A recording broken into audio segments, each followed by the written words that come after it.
I'm so proud of the fact that something like this, a part of myself, I suppose, that I kept hidden for so long, and a kind of vulnerability and a pain, I suppose, that I experienced in childhood and early adulthood, is now something that I've been able to express with wonderful people. It's been one of the highlights of my life. That was scary, yeah.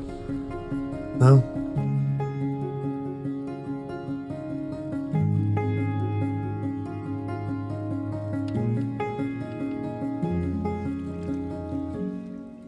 I was filming at the time in Italy, and I was at the end of a very long, quite arduous shoot, and so I wasn't really looking to act anytime soon. But Andrew Haigh sent me this script. I read this extraordinary, beautiful, highly unusual, kind of indescribable script. I was really genuinely moved by it. Then we spoke the next day, and I had just had this wonderful conversation with him, and the rest is history.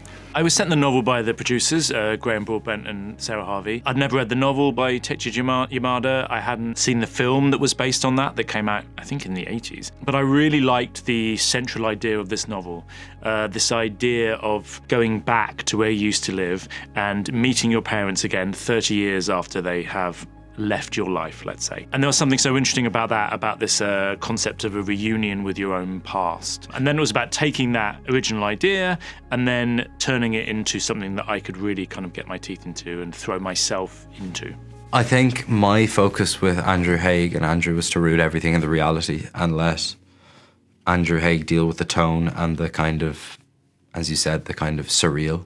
But I think the film as a whole is very much rooted in human condition. I had about 5 or 6 conversations with Andrew Haigh before we started filming, kind of long conversations about Harry, and then all of those conversations kind of go out the window the minute you start filming, as they should do, and then it's a matter of taking it beat by beat. There's no better people than Andrew Haigh and Andrew Scott to be doing that with on a daily basis. Feels like kind of like the dream exercise in acting, you know. The part I immediately knew was something that I'd have to throw a huge amount of my own self into, more than any other project that I think I've ever done. And there's a huge amount of my own experience, I suppose, I wanted to bring to it, and I wanted to do something which felt kind of unadorned and raw and vulnerable, and that's what my job in this one was. And I felt like very much that I had a comrade in Andrew to sort of help me along with that. When you receive a script by Andrew Haigh that has Andrew Scott, Claire Foy and Paul Mescal attached, you would be an idiot to say no. Of course it's about love. It's about parental love. I'm a father. I'm a father of 3 children.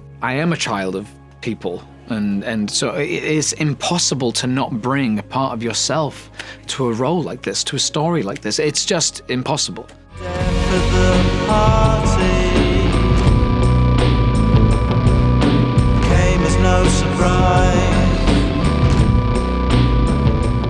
Yeah, music plays a big role in all of the characters. I make a playlist for them all. Some songs are to do with songs that the character themselves would be listening to, and other songs are to do with their kind of more internal landscape and with their psychological landscape.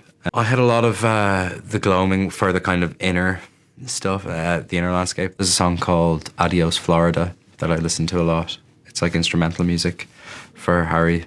That was my kind of go-to. With Harry, like the specifics were that I wanted to do an accent that removed him from London. I worked with a dialect coach that set him or placed him in Leeds, because I think it just helped with his kind of isolation. Like he didn't have a direct access to his family. The spectral stuff about them being ghosts or dead or fragments of his imagination or his memory was not discussed. It's not interesting. Andrew Haigh doesn't have interest in the rules around how long are they going to be here for. Can these people use the bathroom? If they eat something, does it fall out of their stomach? Their spectral nature is not of interest. What's interesting is this collective human history of a family, and how do you reckon with it?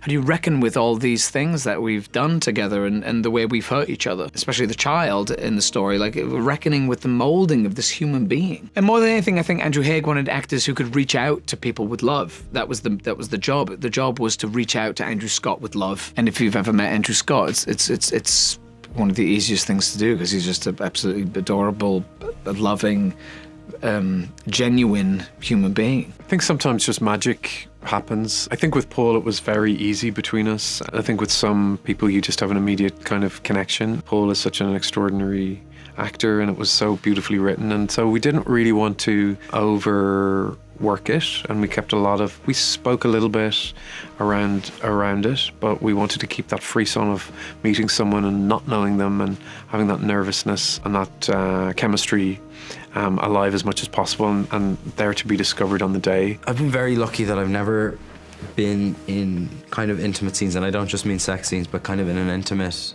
tight relationship with somebody on screen and not felt close to them in real life. And I think what was very useful for this was that me and Andrew knew each other and liked each other before we started filming, but we kind of became incredibly close during the filming and have remained so since. So we kind of met each other. We knew each other before, but we started shooting at the perfect junction in our own relationship that we could really invest in the separate lives of Harry and Adam.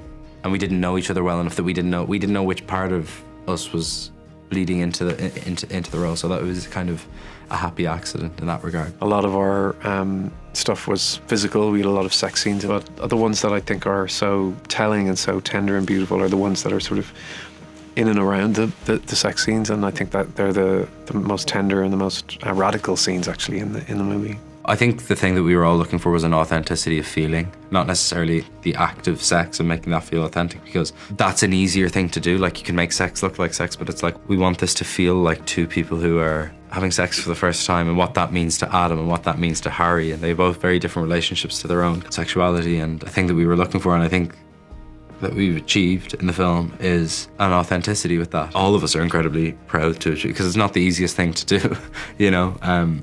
So yeah, we're really happy with how it turned out. Screen chemistry, let's say, is about so many different things. It's about how you make the project, it's about how you film the project, it's about who you choose and making sure you choose the right people that work well together and feel like they would like each other. And so I was never really worried about it, because I knew that Paul and Andrew, for example, really wanted to work with each other. And Claire was so excited about playing Andrew's mother, as was Jamie, playing Andrew's dad. So once you get that kind of like excitement to be with each other, then I think the chemistry kind of bubbles up, and then it's just my job to not kind of dampen that chemistry down and to try and capture it. Oh yeah, it's definitely him. Look in his eyes. Yes, it is you. Hi. Hi. I didn't know my father, didn't have a father growing up at all. So when you're giving these scenes and these opportunities to do things that you didn't have in your own life, there is going to be some measure of catharsis or some, you're going to lose yourself in it. And on this film, I feel like everyone, from all the actors, obviously from the director who shot this film in his own home, his own childhood home, and it's so much about his story and his life. But every HRD, every person from every department on this film brought something of themselves to it. The connection between people is the thing that is important. Andrew Scott's character lost his parents at 12. And the only way that you can grow, and that's what Andrew Scott's character needs, is he needs to know who he is. And the only way we can get that is through the relationships with other people. I'm so proud of the fact that something like this, a part of myself, I suppose, that I kept hidden for so long, and a kind of vulnerability and a pain, I suppose, that I experienced in childhood and early adulthood, is now something that I've been able to express with wonderful people, just terrific artists and human beings, and that's being turned into something that is useful for people and something that people can see themselves in. It feels enormously wonderful to be able to do something that's of use, and watching not just the devastation and emotionality of the audience's reaction, but that kind of hope and just life-affirming nature of the movie. It's been one of the highlights of my life. There's a scene in the bedroom with Andrew when he gets into bed with Claire Foy and Jamie Bell.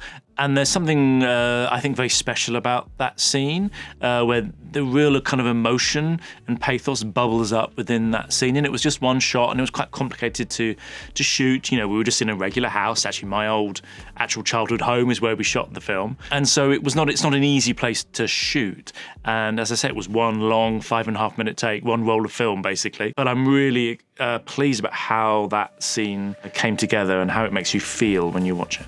Took an awful lot of choreography to disguise the fact that we were pulling off what is essentially a sort of camera trick. But I like the fact that it's all in one take, and there's a huge amount of emotionality and technical skill to try and keep the focus on this scene. It's an extraordinary kind of audacious scene, and I'm really proud of it because it exemplifies everybody's work in the movie, and that's what it's about. It's a collaborative thing, and that's the one that I think represents that the most. One of the things I'm most proud of is the scene when Harry and Adam meet in Harry's apartment towards the end of the film. This was a tough scene to shoot. It was a tough day on set because of the material, but also we got to, as performers and as Andrew as a director, I think it's one of those that like I hold for myself as one of my like proudest moments or scenes in a film. The proudest moment is when the film is shown to the world, because you'll never know how it's going to be taken. You know, it definitely is a personal story to me. It comes from a really personal place. So to see the film resonate, see it resonate with different types of people, that is really, really special to me. I hope people go to the cinema, bring their friends. It's a film that is actually quite radical and instigates a lot of conversations around many things like familial love and romantic love. And I think also is a film that, regardless of your sexuality, there's something to take from, or to my mind, there is something to take from.